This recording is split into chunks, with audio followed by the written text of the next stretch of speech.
The pre-dawn calm of Murphy Canyon was shattered. It happened around 4 a.m. on May 22, 2025, a time when most are deep in sleep. Dreams were violently interrupted. A terrifying sound ripped through the quiet. Residents described it as an explosion, a roar unlike anything they had heard before. This was not a distant thunder. This was immediate. This was close. The ground itself seemed to tremble. Fear, raw and instant, gripped the military housing community. What was happening? Was it an earthquake, an attack? No one knew in those first chaotic moments. Darkness was suddenly pierced by an inferno. Orange and red flames clawed at the night sky.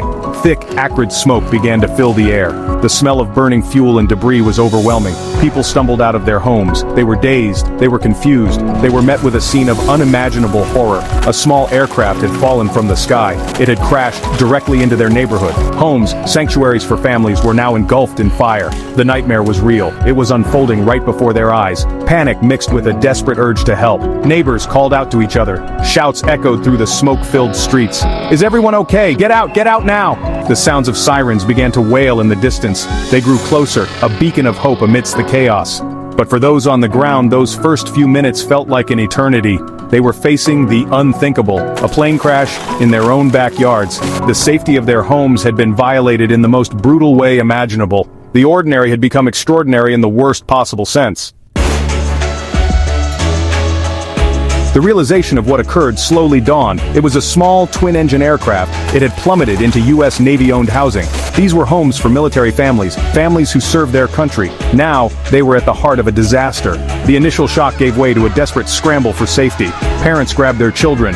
People fled with whatever they could carry, or with nothing at all. The primary instinct was survival, to escape the flames, to escape the unknown dangers that still lurked in the smoke and shadows of that terrible morning. The day had barely begun, yet it was already marked by tragedy. As the investigation begins, authorities are meticulously combing through evidence, leaving no stone unturned.